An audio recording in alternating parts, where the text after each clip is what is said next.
Perimenopause. If you're in it, that's why you're watching, and I totally get it.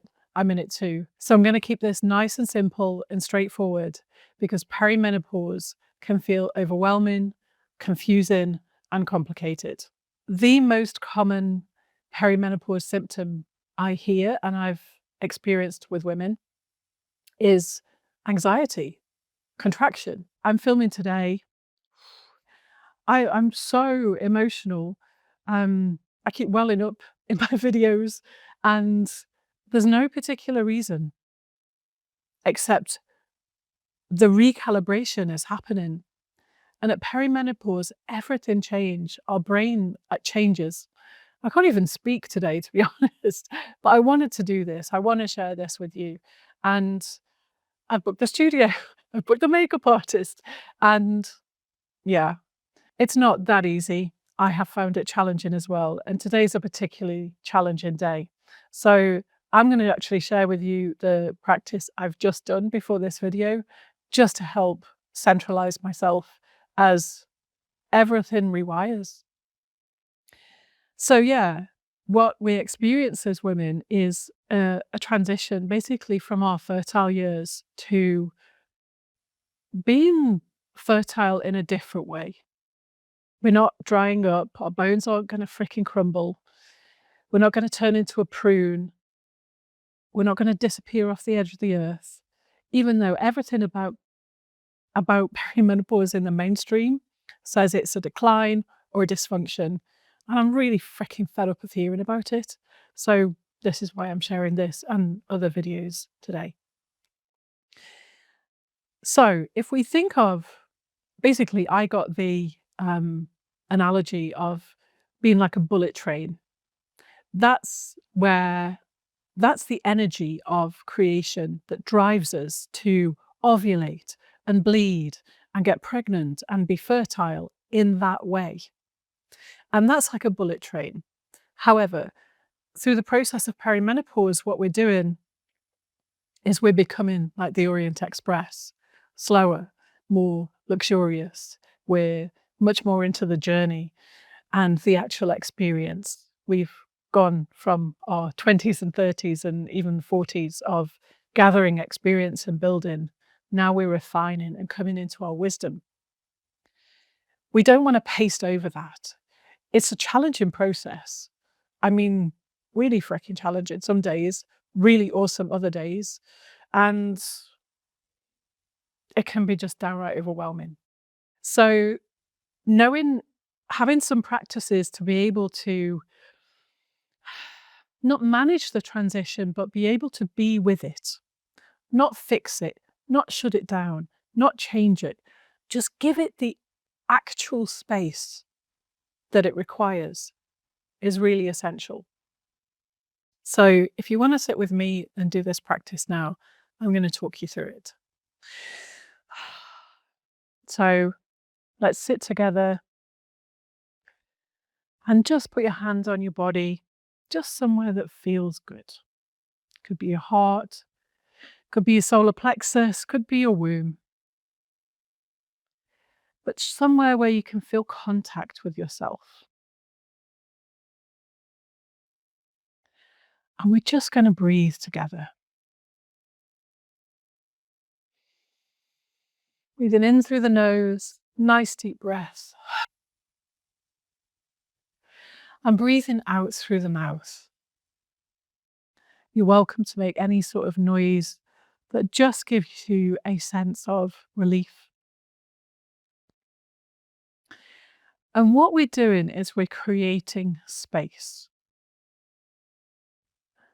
Space for the psyche and the body and the mind, the brain and the heart to just do what it needs to do.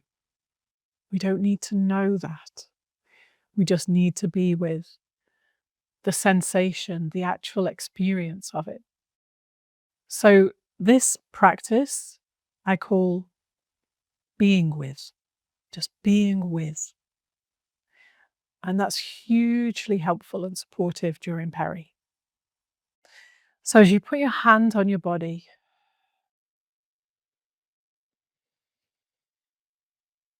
is firstly, is imagine yourself as this bubble.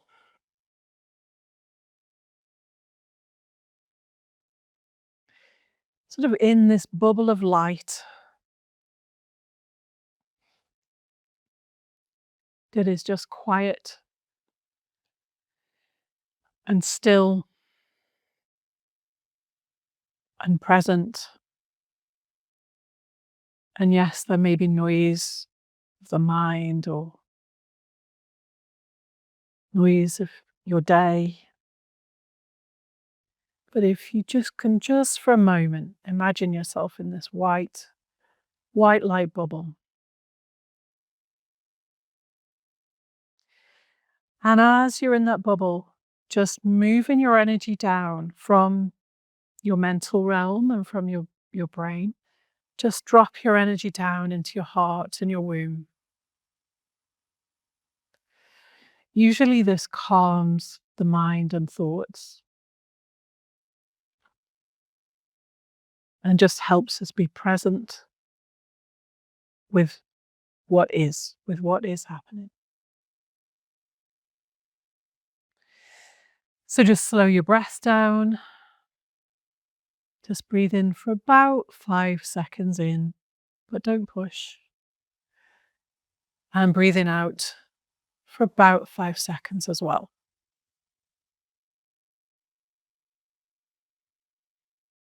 And what we're doing is just creating a space for things to happen without knowing what's happening, without knowing, without analysis.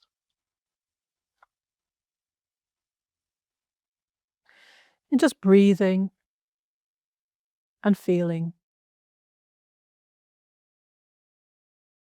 And what helps as well to add, if you can, is your heart. You can put a hand on your heart. Just breathing into your heart. And on the out breath, just knowing that that love is going to go to wherever it's needed in your body. And that love is the strongest and truest thing on this planet and within us. Love is stronger than anything else. It's stronger than any fear. And really, we all run on it at our core. So bringing love, our loving presence, and meeting our perimenopausal transition with it every day or as much as we can, particularly when we feel challenged,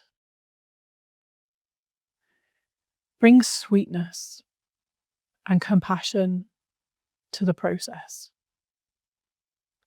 We are an expression of nature.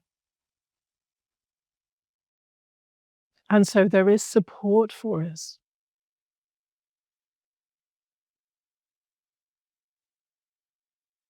We can see that support in nature. That support is built in to us to help us go through this. Because really what it is everything that is not true is being burnt off. It can no longer hold in our system. And often at these times, marriages fall apart that were already being pasted over.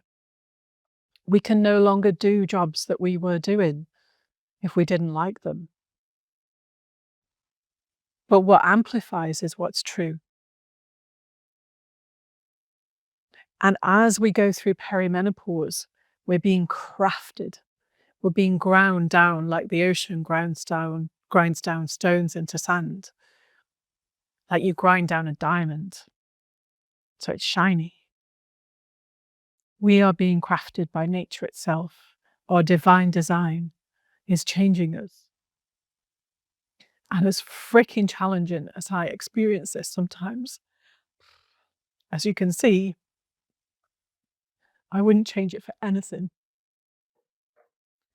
Because what comes after these challenging times and these rather intense changes is clarity, is truth, and is presence. So bring it on. Okay. I hope that was useful for you. Please do share in the comments your experience. Lots of love.